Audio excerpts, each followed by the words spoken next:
other cities that perhaps don't have the population that cities like Detroit and New York have.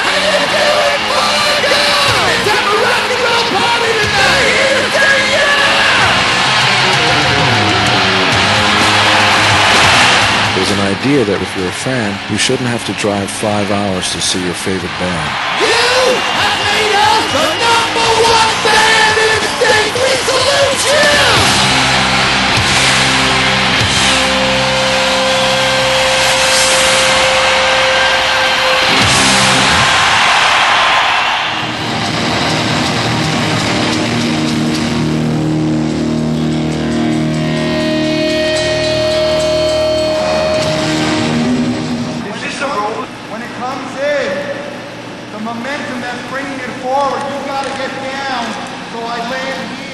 Wanting to give the show a new lift, Paul devised a flying stunt that topped all others. For years I had been trying to find something special and unique that would bring me closer to the audience. Let's go back out. Higher. I've always believed that it's a boundary that should be broken down. The barrier that exists between the audience and the stage is one that shouldn't be there.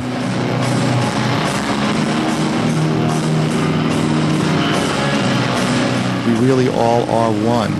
Without the audience, I couldn't be doing what I'm doing. So the idea of flying out and being able to get into the center of it and in essence return to where I came from was the coolest thing I could think of.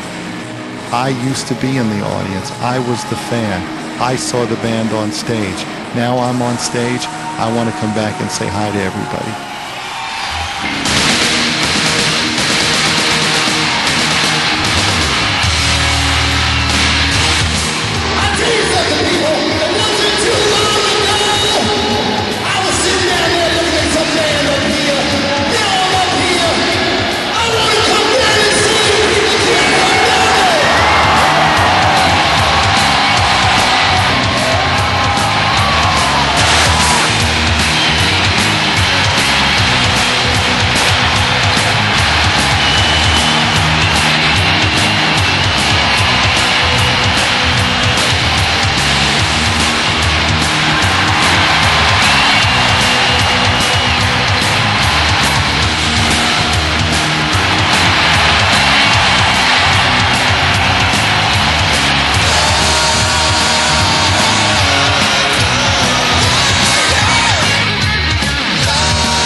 The dressing room is a real sacred place.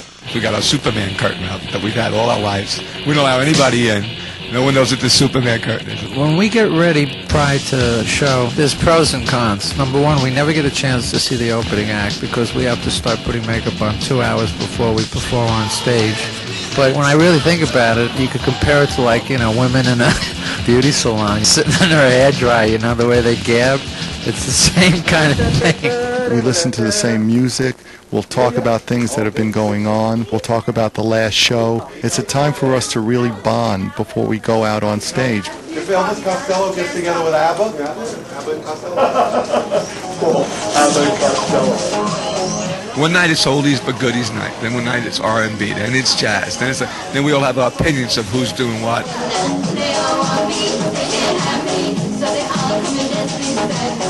I wish someone would put a hidden camera and our fans could see what really goes on in that dressing room. They would love it. They wish they were there.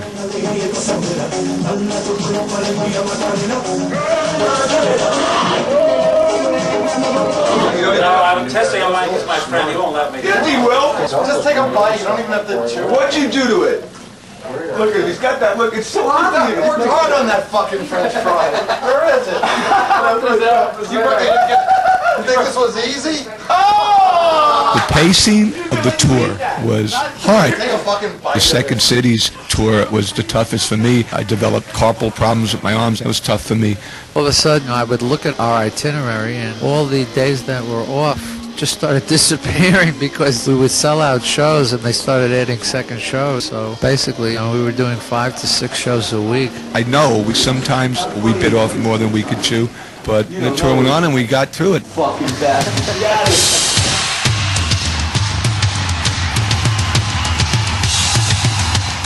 I remember Peter standing up one day during rehearsals and basically saying, drum solos are passé, who cares? The old days drum solo was just, what I felt.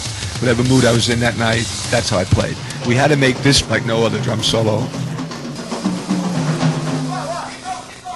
And we wanted to bring the audience into it and have them participate so they would be part of the show. I never saw you do this.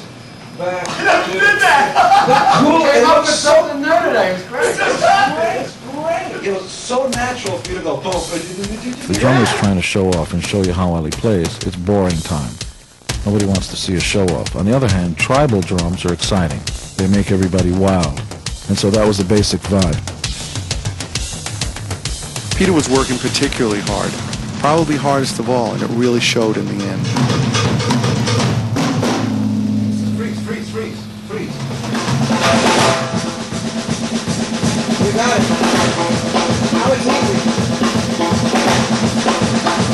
Yeah, don't move. And it's great. This was really broken down. I've never done that my whole life. I was scared to do it. Gene kept saying, trust me, when you do it, they will respond. I went, what if they don't? Tommy's my left side, Cricket. And then the first night I did it, they did. And it was like, wow. Look at the day. And then 2 days. Wherever I pointed, they responded. And it got to be a thing.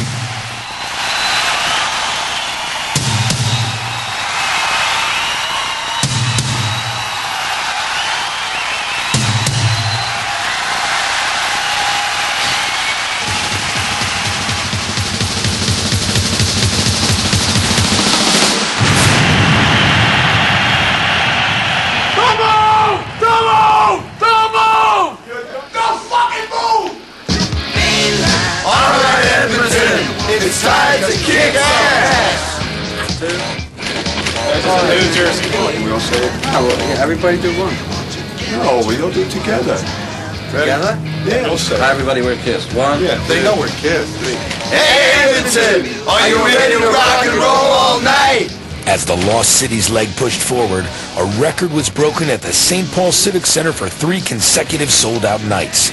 Pre-show, the Honorable Mayor Coleman presented the band with the key to the city. This is the only time I have presented the key to the city to a rock band, but I am very honored. And by the way, if you have any parking tickets today, you let me know and I'll take care of it. Get me out of the speeding ticket. You let me know, we'll work it all out. In Fargo, the band donated all proceeds from a special flood relief Kiss t-shirt to the city in the wake of the disastrous floods that had recently ravished the area. No! We got a t-shirt tonight! We want you to buy this shirt so that we can put the money back into your community. Shirt looks like this, and the shirt looks like this. And all the money that comes in from that shirt goes right back to you people. Alright! Hey! It's Ace's birthday! Happy birthday to you! Yeah, it was real gratifying, to play for secondary markets because the kids were just great. In some cases, they were more excited than an audience in a major market, but we decided we wanted to bring the show to them. You guys are great. Love you, man. All cities preserve rock and roll. If you can't make it to us, we're going to try to make it to you. Tonight is the last show in the North American tour. You people are going to be the ones we remember. Let me hear you.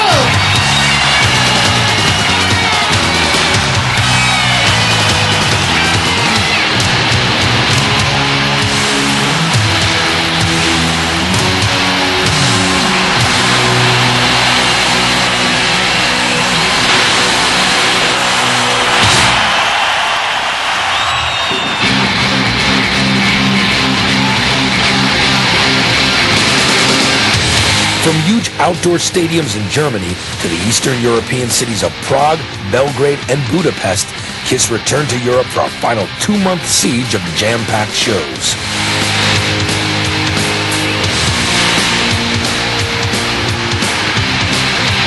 Stadium shows are always wild because you're in an uncovered area and you're always subject to the whims of weather. When we played a couple of stadiums in Europe, specifically in Nuremberg and 1 or 2 other places, it started raining cats and dogs. No matter how wet we get, we're going to have to call out the firehouse! Now, the Europeans seem to be comfortable with this. They must have had this all their lives. Nobody moved. It was like it was a bright, sunshiny day. If that stuff was happening in California, people would run for cover. But it was raining cats and dogs, and everybody was just having the time of their lives. And we continued playing. We played right through the rain.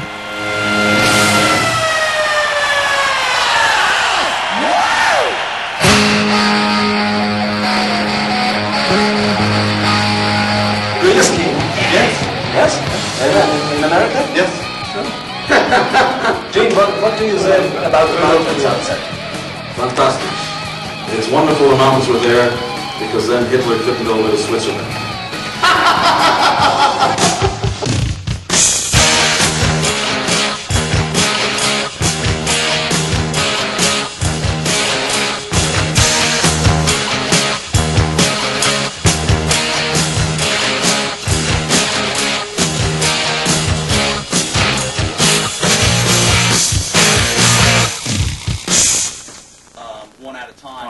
On an off day in Berlin, the band visited a recording studio to record their voices for a new Nickelodeon animated short, Action League Now, starring the KISS action figures. Baby man! I don't remember this being part of the show, but I like it!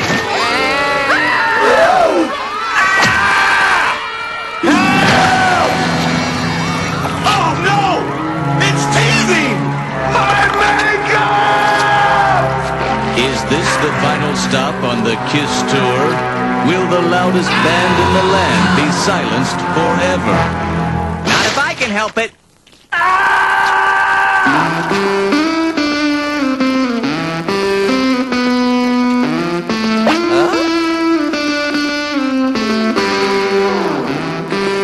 Look! It's working! Ah, kids, you gotta love them.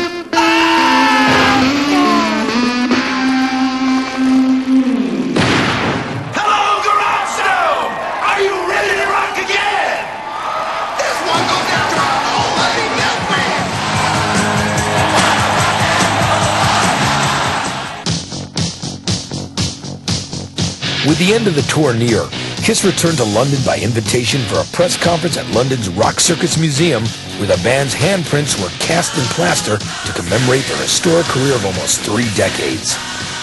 Later, the group posed with the KISS Museum mannequins also on display at the Rock Circus. And then at the gates of Buckingham Palace. The long day of press ended with a late-night appearance on London's Jack Doherty show. You do something really on your tour. Most tour bump has, you know, oh, it's got 30,000 trucks and 40,000 amps and stuff, but you said that you've got 6,000 condoms on the road with you. Is this, is this the case? Well, this is very important. We've got to make sure that goodwill exists between our 2 countries. And it's our distinct pleasure to do the shows on stage, and then, of course, do the encores back in the hotel. Put your head in my pocket, grab onto my rocket. You've got 4 of your songs are going to be recorded and used as Muzak in American supermarkets. I can't believe that. And why shouldn't they? Really, I mean, you figure that Muzak and that kind of music is played in dentist's office, and you figure that, you know, people have been drilled once or twice listening to KISS. All American.